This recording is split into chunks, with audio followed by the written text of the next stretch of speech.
Oke, kita akan bahas soal bagaimana jurus jitu masing-masing pasangan calon ini dalam mengendalikan harga kebutuhan pokok. Sudah ada beberapa orang narasumber yang bergabung bersama kami. Saya akan sapa terlebih dahulu.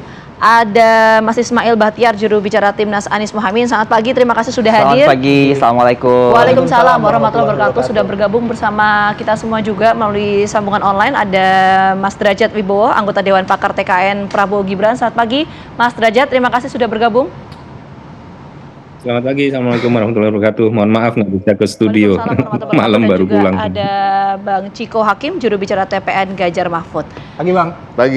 Terima kasih sudah hadir juga ya. Oke, sebelum kita berdialog dengan narasumber kita, baik kita mungkin update terlebih dahulu. Kira-kira ini harga kebutuhan pokok jelang akhir tahun naik nggak sih? Nah, informasi kan sudah banyak ya bahwa di beberapa lokasi kondisi beberapa bahan pokok sudah naik. Nah, kita akan cek pagi hari ini sudah ada rekan-rekan kami. Satu ada Aurel, satu ada Wanasari. Aurel ada di Pasar Klender Jakarta, kemudian Wanasari juga ada di wilayah Medan ya, Sumatera Utara. Kita ke Aurel terlebih dahulu untuk memberikan informasi terbaru mengenai kondisi bahan-bahan pokok atau kenaikan harga bahan-bahan pokok di Pasar Klender. Aurel, bagaimana pantauan Anda pagi hari ini mengenai kenaikan harga bahan-bahan di sana?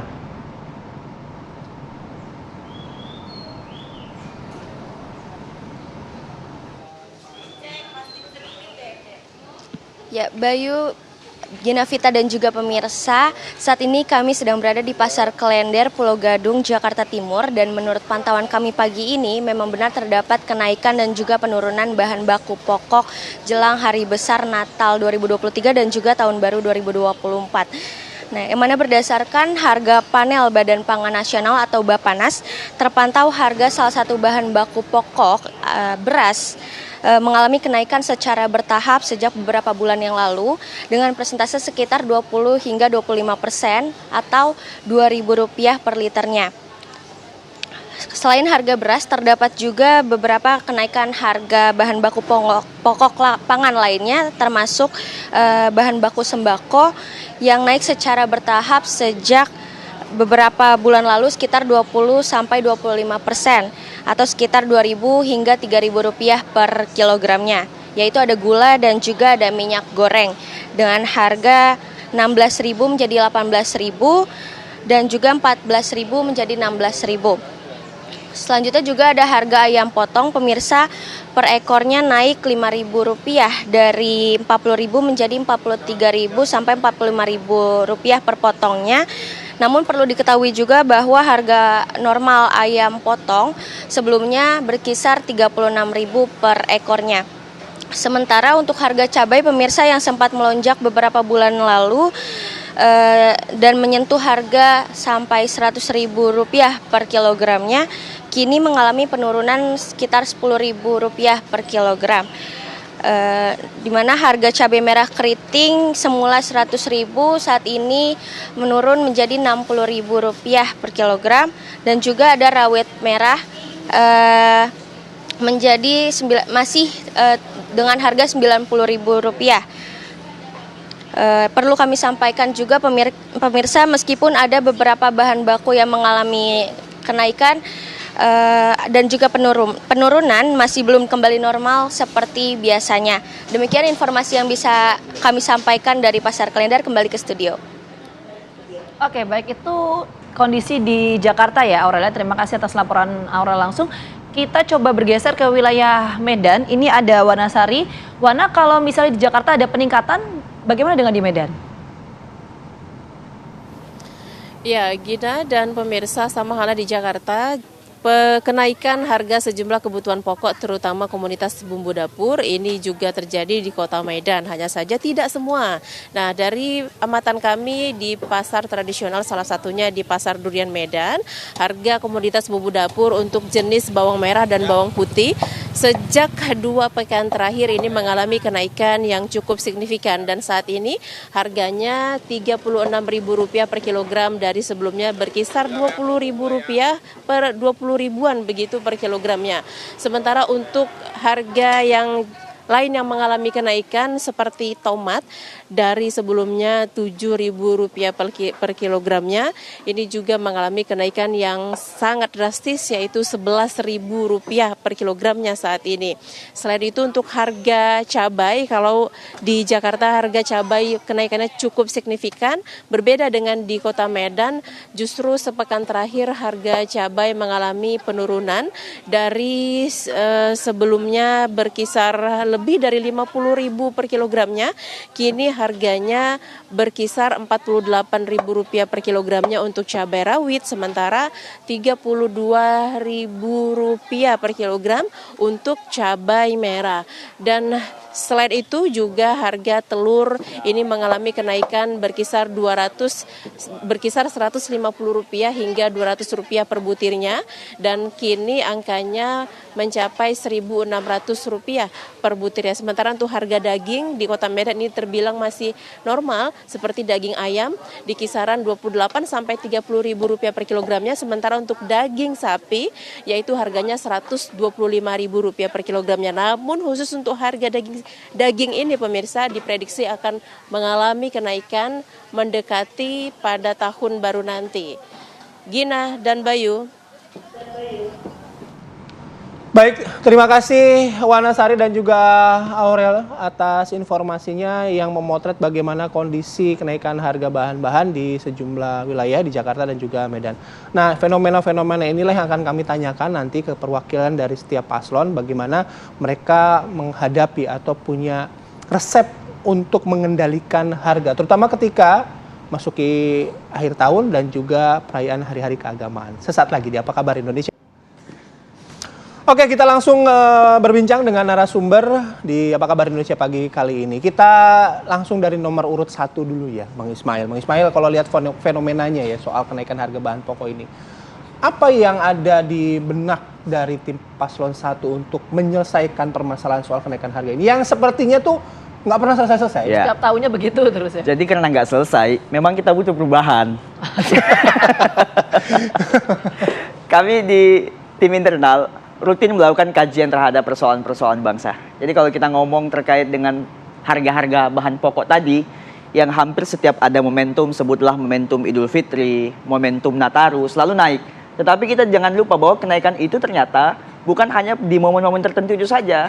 Kita mungkin masih ingat beberapa bulan yang lalu, bagaimana kelangkaan minyak goreng, dan akhirnya harganya menjadi fantastis. Nah, kita melihat bahwa ternyata permasalahannya sangat kompleksitas. Jadi kalau kita ngomongin harga-harga yang naik, bahan-bahan pangan yang naik, itu merembes ke banyak hal.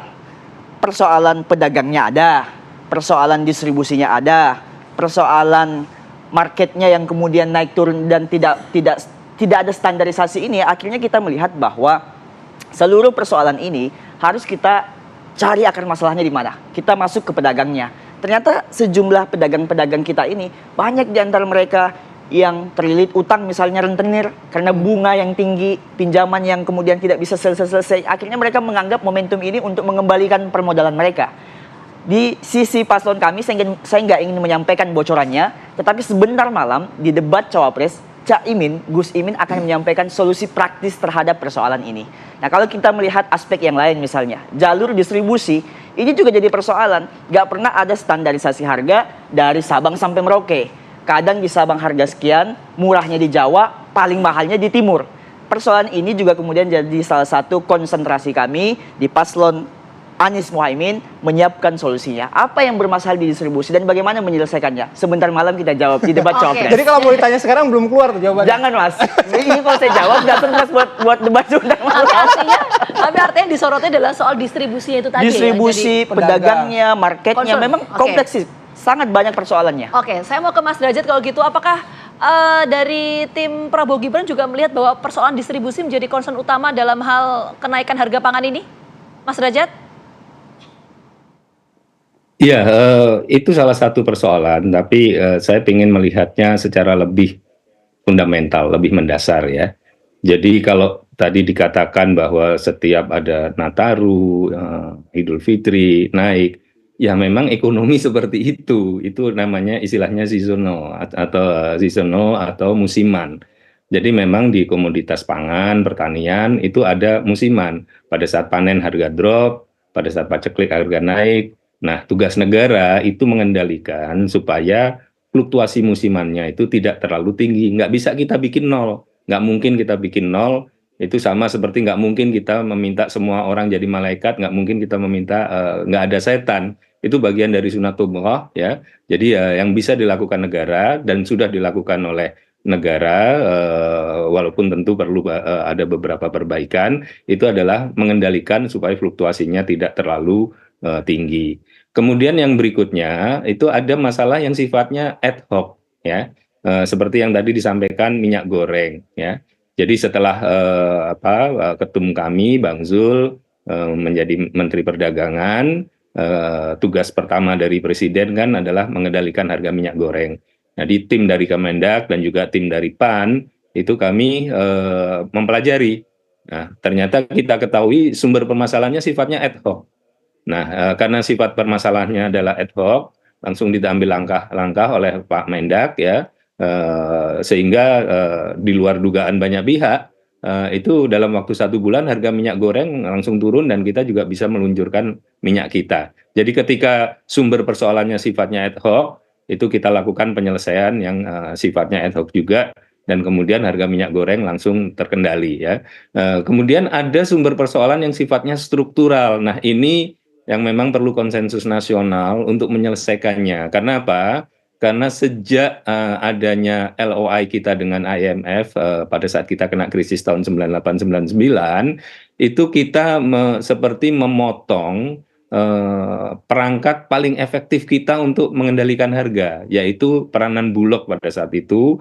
Kita masih ingat ekspor dibuka, IMF meminta kita seperti itu, kemudian Bulog itu fasilitas KI-nya itu di stop, kemudian peranannya juga dikerdilkan ya, sehingga akibatnya negara itu menjadi kehilangan kekuatan di pasar untuk ketika terjadi panen raya, itu negara bisa membeli produk supaya harga di tingkat petani tidak ambruk. Ketika kemudian terjadi panennya paceklik atau terjadi musiman seperti Nataru dan Idul Fitri, itu negara bisa menggelontorkan stoknya. Jadi kuncinya adalah memang kita harus mempunyai manajemen stok nasional yang kuat, dan sekarang sudah dimulai dibangun lagi oleh Presiden Jokowi dengan kita membuat badan pangan ya, dan kemudian juga kita mulai memperbaiki peranan Bulog ya. Tapi tentu nanti Prabowo Gibran kita akan meningkatkan itu lagi supaya Bulog dan Badan Pangan itu mempunyai kekuatan dan mempunyai jaringan seperti ketika pada saat sebelum krisis dulu, sehingga nanti ketika harga di tingkat petani anjlok, kita bisa beli, harga di konsumen melonjak, kita bisa lakukan operasi pasar dengan efektif. Jadi kunci penyelesaian masalah harga pangan ini adalah di manajemen stok nasional. Tentu kita harus punya gudang yang bagus, yang paling teknologinya paling maju, sehingga stok barang itu ketika disimpan tidak segera busuk, dan banyak lagi hal-hal teknis lainnya lah. Intinya ini teorinya kita sudah tahu, dan semua orang juga rasanya yang pernah belajar tentang pangan sudah tahu ya. Tinggal bagaimana negara mengimplementasikan teori itu supaya ketika kita bicara harga pangan, kita tidak hanya bicara harga di konsumen, di ibu-ibu saja, tapi kita juga harus bicara harga di petani, karena petani itu juga rakyat kita. Jadi keseimbangan ini yang perlu ditangani oleh negara. Jadi kami di Prabowo Gibran kita nggak berteori lagi. Ini memang menjadi isu yang setiap tahunnya terus terjadi. Kita mau bergeser langsung ke Bang Ciko. Bang Ciko melihat memang soal kenaikan harga pangan ini memang akan selalu terjadi setiap tahunnya, musiman, atau sebetulnya ini bisa dienolkan? Nah, ini umum terjadi ya fluktuasi harga pangan, tapi kan yang kita bisa lakukan adalah menekan sedemikian rupa sehingga tidak memberatkan masyarakat ya. Nah, tapi saya ingin bicara soal core masalahnya, masalah besarnya, masalah basicnya adalah karena kita juga tidak mempunyai kedaulatan pangan. Kita ini dari 9 bahan pokok, kita bisa bilang separuhnya itu kita tergantung pada import. Kita bicara beras, kita bicara bawang putih, bawang merah, kita bicara cabai pun kita import. Nah, ini hal-hal yang harus juga kita perhatikan. Jadi dari hulunya artinya apa? Artinya kedaulatan pangan dan ketahanan pangan itu menjadi utama. Nah, ini yang menjadi fokus utama juga bagi Pak Ganjar dan Pak Mahfud. Ketika kita bicara ketahanan pangan, kedaulatan pangan, kita mengedepankan, maaf bukan food estate ya, tapi kita ingin best practice yang udah ada di Indonesia, seperti di Bali dengan irigasi yang luar biasa, di Sumatera Utara dan Sumatera Barat yang dengan segala budaya lamanya bertani itu bisa menghasilkan beras yang sangat baik dan lain-lain. Itu kita bantu enhance, kita bantu peningkatannya, sehingga itu juga salah satunya bisa menahan kekuatan pangan kita. Tapi juga kita bicara soal yang selalu kita dengungkan dari Pak Ganjar dan Pak Mahfud, yaitu ekonomi biru maupun ekonomi hijau. Karena pemain sentral di ekonomi biru itu adalah nelayan, ya, pemain sentralnya di ekonomi hijau adalah petani. Nah, ini juga artinya kita dalam rangka untuk meningkatkan daya tahan pangan kita. Nah, ketika kita bicara masalah itu di dalam prakteknya, yang umum dilakukan seperti tadi disampaikan, tapi ini terlalu umum ya, operasi pasar, ya kan, merazia orang-orang yang menimbun bahan pokok, ya kan, dan juga tentunya ditambah kita juga harus mengedukasi masyarakat bahwa kalau memang pasokan pangan itu cukup, kita juga harus bilang ke masyarakat jangan mengantisipasi berlebihan dan melakukan borong-borong barang sebelum hari rayanya datang. Tapi kembali lagi kita harus kembali pada core of the problem, yaitu tadi ketahanan pangan, daya tahan pangan, dan kita berharap ini yang menjadi fokus dari pemerintahan ke depan. Ya, insya Allah Pak Ganjar dan Pak Mahfud itu siap. Oke, baik. Nanti juga kita akan tanya, meskipun tadi nomor 1 belum mau memberikan jawabannya. Mas Derajat sama Bang Ciko sudah. Tapi saya ingin fokus juga pada gini. Anda sudah mengidentifikasi ya permasalahannya masing-masing. Tapi dalam beberapa waktu terakhir kita dengar juga dengan isu yang namanya mafia pangan. Apa identifikasinya, kemudian bagaimana menanggulanginya, kami akan bahas sesaat lagi di Apa Kabar Indonesia Pagi.